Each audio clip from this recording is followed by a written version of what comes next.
प्रधानमंत्री नरेंद्र मोदी ने एनडीए की बैठक में घटक दल के नेताओं और भाजपा शासित प्रदेशों के मुख्यमंत्री व उप मुख्यमंत्रियों को संबोधित किया। इस दौरान उन्होंने कांग्रेस के उस वादे का भी जिक्र किया जिसमें कांग्रेस पार्टी ने 4 जून के बाद लोगों के अकाउंट में 1 लाख रुपए देने का वादा किया था। प्रधानमंत्री नरेंद्र मोदी ने कहा कि ये लोग कितना झूठ बोल रहे हैं।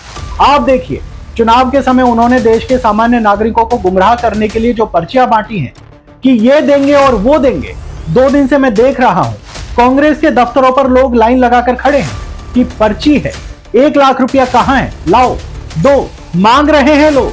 यानी आपने जनता जनार्दन की आंखों में कैसा धूल झोंका है कि वो बेचारा सामान्य नागरिक मानकर चल रहा था कि हाँ भाई 4 जून के बाद 1 लाख रुपया मिल जाएगा, इसलिए वो जाकर लाइन में खड़ा हो गया। अब उसे धक्का मारा जा रहा है, डंडा मारा जा रहा है, निकाला जा रहा है।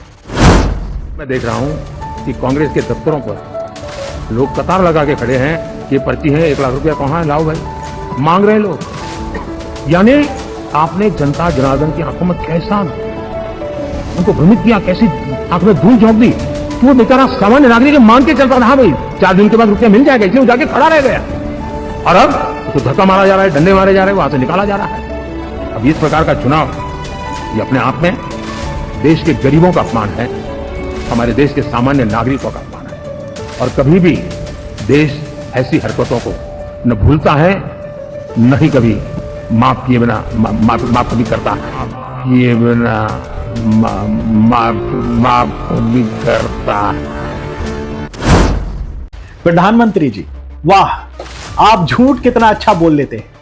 वैसे 2014 में आपने टैक्स पेयर और गरीबों से कहा था कि 15-15 लाख रुपया दिया जाएगा, 2 करोड़ नौकरियां दी जाएंगी, किसानों की आय दुगनी कर दी जाएगी। खैर, सब जुमला निकला। ये हमारी चोरी किया हुआ पैसा वापस आना चाहिए कि नहीं आना चाहिए? ये काला धन वापस आना चाहिए? ये चोर लुटेरों से 1-1 रुपया वापस लेना चाहिए? इस रुपयों पर जनता का अधिकार है कि नहीं है? ये रुपया जनता के काम आना चाहिए? अरे एक बार ये जो चोर लुटेरों के पैसे विदेशी बैंकों में जमा है ना, उतने भी हम रुपये ले आए ना, तो भी हिंदुस्तान के एक गरीब आदमी को मुफ्त में 15-20 लाख रुपए भी मिल जाएगा। प्रधानमंत्री जी, आप अमित शाह 400 पार का आंकड़ा बताकर शेयर घोटाला करिए और आप इसे छिपाने के लिए कांग्रेस की 1 लाख रुपए की गारंटी पर सवाल उठा रहे हैं। हम उन महिलाओं से कहना चाहते हैं जो भाजपा नेताओं के भड़काने पर भड़क कर 1 लाख रुपए मांगने कांग्रेस के दफ्तर चली गई। आप लोग पहले ये वीडियो देख लीजिए जिसमें कांग्रेस ने 1 लाख रुपए देने का वादा किया था। नरेंद्र मोदी जी का काम आपके ध्यान को इधर उधर करने का है। घबराए हुए हैं, डर गए हैं, क्योंकि जानते हैं कि इलेक्शन हाथ से जा रहा है और इलेक्टोरल बॉन्ड्स में इतनी चोरी हुई है कि इलेक्शन के बाद उनकी मुश्किल हो जाएगी। वो जानते हैं कि हिंदुस्तान की जनता बात समझ गई है। वो जानते हैं कि हिंदुस्तान की जनता इस चुनाव में संविधान की रक्षा करने के लिए खड़ी हो गई है और वो जानते हैं कि हिंदुस्तान की जनता समझ गई है कि नरेंद्र मोदी जी अरबपतियों के नेता हैं, गरीबों के नहीं। जैसे ही मैंने ये देश के एक्सरे की बात की, नरेंद्र मोदी कांपने लग गया। उसकी आदत है, जैसे उसको डर लगता है ना, वो झूठ बोलना शुरू कर देता है।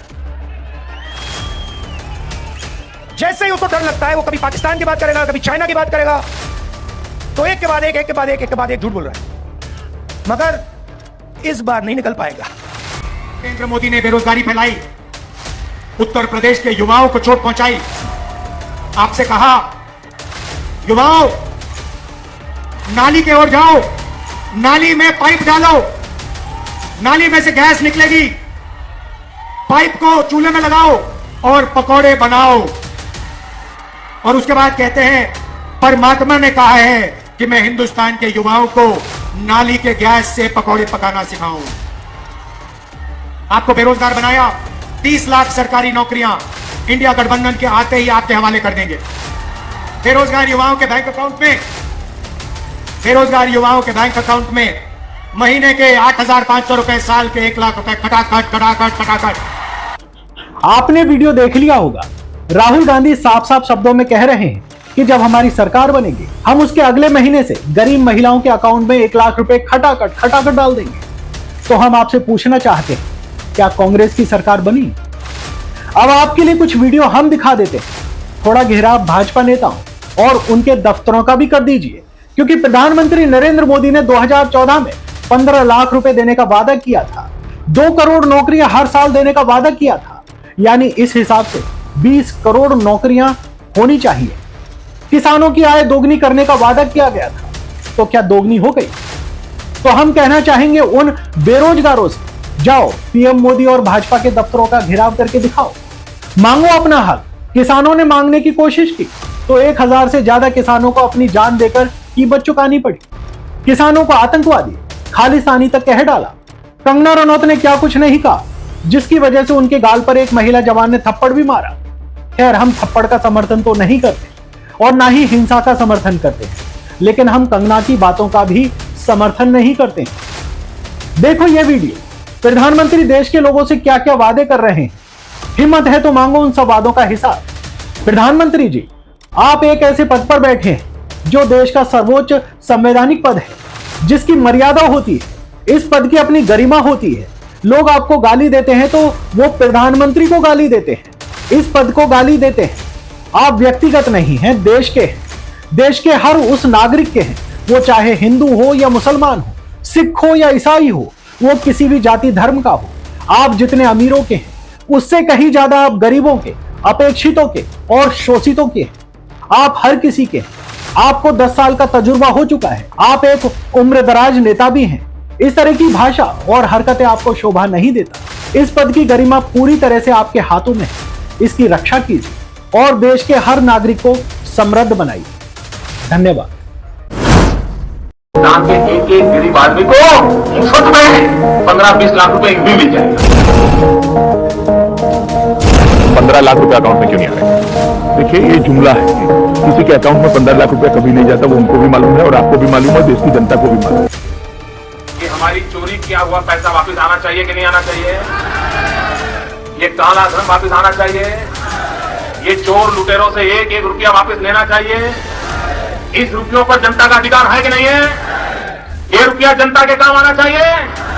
अरे एक बार ये जो चोर लुटेरों के पैसे विदेशी बैंकों में जमा है ना, उतने भी हम रुपये ले आए ना, तो भी हिंदुस्तान के एक गरीब आदमी को मुफ्त में 15-20 लाख रुपए भी मिल जाए। हिंदुस्तान के गरीब का हक का पैसा है। ये चोर लुटेरों ने हिंदुस्तान के खजाने को लूट लूट करके, गरीब के पेट में से लूट लूट करके विदेशों में, बैंकों में जमा किया हुआ है। भाइयों बहनों, उसको वापस लाने का हमारा फैसला है। वापस लाना चाहिए नहीं लाना चाहिए? भैया जरा जोर से बोलो, लाना चाहिए नहीं लाना चाहिए? और मेरी तो बिल्कुल स्पष्ट मत है कि विदेश से काला धन वापस लाएंगे और जो फिक्स सैलरी वाले लोग हैं, बंधी हुई आय वाले लोग हैं और जो ईमानदारी से इनकम टैक्स भरते हैं, देश के लिए मर्यादित इनकम होने के बावजूद भी सैलरी वाले लोग इनकम टैक्स देते हैं। जिन्होंने देशभक्ति का काम किया उनका क्या गुनाह? जो चोर लुटेरे ले गए उनको तो कोई पूछने वाला नहीं है, लेकिन जो ईमानदारी से टैक्स भरता है उसकी कोई परवाह नहीं है। और इसलिए हमारा निर्णय है कि विदेश से जो काला धन वापस लाएंगे उसमें से कुछ परसेंटेज ये जो रेगुलर सैलरी वाले लोग इनकम टैक्स भरते हैं ना, उनको इनाम के रूप में वापस देंगे। उनकी देशभक्ति की इज्जत की जाएगी। कांग्रेस हिंसा फैलाने वालों का समर्थन कर रही है। या कांग्रेस वाले कहते हैं मोदी का सिर फोड़ देंगे। लॉकर में रखे आपके गहने हो, महिलाओं का मंगलसूत्र हो, कांग्रेस सब कुछ खोजने में लगेगी और फिर कहती है हम इसे छीन लेंगे और फिर उसको बांट देंगे। कांग्रेस के घोषणा पत्र में पूरी तरह मुस्लिम लीग की छाप है। पहले जब उनकी सरकार थी उन्होंने कहा था कि देश की संपत्ति पर पहला अधिकार मुसलमानों का है। इसका मतलब ये संपत्ति इकट्ठी करके किसको बांटेंगे? जिनके ज्यादा बच्चे हैं उनको बांटेंगे। जिस प्रकार से डॉलर मजबूत होता जा रहा है, रुपया कमजोर होता जा रहा है, विश्व व्यापार में भारत टिक नहीं पाएगा। हमारे व्यापारी जो माल बाहर भेजते हैं, हमारे व्यापारी जो माल बाहर से लाते हैं, इस बोझ को सह नहीं पाएंगे। इवन भारत सरकार जो चीजें लाती है, भेजती है, उसको सहना मुश्किल होता है और दिल्ली की सरकार जवाब नहीं दे रही है। कि नेपाल का रुपया कोई प्रॉब्लम नहीं है, बांग्लादेश की करेंसी को कोई प्रॉब्लम नहीं है, पाकिस्तान की करेंसी को कोई प्रॉब्लम नहीं है, श्रीलंका की करेंसी को कोई प्रॉब्लम नहीं है। हमारे अड़ोस पड़ोस में छोटे देशों को भी डॉलर के मुकाबले में कोई नुकसान नहीं हो रहा है। देश जानना चाहता है प्रधानमंत्री जी, ऐसा क्या कारण है कि आज अकेला हिंदुस्तान का रुपया डॉलर के मुकाबले गिरता ही चला गया और क्यों चला गया? और मैंने साफ बात की है, ये सिर्फ आर्थिक कारणों से नहीं हुआ है, ये आपकी भ्रष्ट राजनीति जो चली है दिल्ली से, उसका इसके अंदर बहुत बड़ा होगा, बहुत गंभीरता से आरोप लगा रहा है। ये ऐसे नहीं होता मित्रों, मैं शासन में बैठा हूं, मुझे मालूम है इस प्रकार से रुपया इतनी तेजी से गिर नहीं सकता। अरे नेपाल का रुपया नहीं गिरता है, बांग्लादेश की करेंसी नहीं गिरती है, पाकिस्तान की करेंसी नहीं गिरती, श्रीलंका की करेंसी नहीं गिरती। क्या कारण है हिंदुस्तान का रुपया पतला होता जा रहा है? ये जवाब देना पड़ेगा आपको, देश आपसे जवाब मांग रहा है। दूसरा संकट इन्हीं के कालखंड में महंगाई कहां से कहां पहुंच गई। एक तरफ जीडीपी का गिरना, दूसरी तरफ इन्फ्लेशन का बढ़ना। महंगाई बढ़े और वो भी इस हालात से बढ़े, और उसमें भी दिल्ली की सरकार हर बार नई तारीख देती रहे। आपने सुना होगा, एक साल पहले हर 3-4 महीने के बाद प्रधानमंत्री की डेट देते थे, फलानी तारीख के बाद महंगाई कम हो जाएगी, फसल के बाद महंगाई कम हो जाएगी, बजट के बाद महंगाई कम हो जाएगी, दिवाली के बाद महंगाई कम हो जाएगी। यही कहते रहे, देश में सुना है। और जिस दिन मीडिया का मूड कर जाएगा, वो पुराने सारे उनके बाइक निकालने करके दिखाएंगे। हर 3 महीने के बाद वो ये काम करते थे। भाइयों बहनों, अब तो 1 साल से महंगाई के विषय पर बोलना ही बंद कर दिया। उन्हें चिंता नहीं है, और उन्होंने वादा किया था 100 दिन में महंगाई कम करेंगे।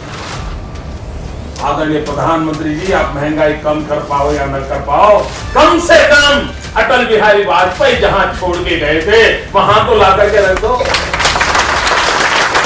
वहां तो ला करके रख दो, तब भी गरीब के घर में चूल्हा जलेगा। यह खबर आपको कैसी लगी, हमें कमेंट करके जरूर बताएं। वीडियो अच्छा लगा हो तो इसे शेयर करना व लाइक करना न भूलें। अगर आपने हमारे चैनल को अभी तक सब्सक्राइब नहीं किया है तो इसे जल्दी से सब्सक्राइब कर लें और बेल आइकन को दबाना न भूलें। आपका दिन शुभ हो। धन्यवाद।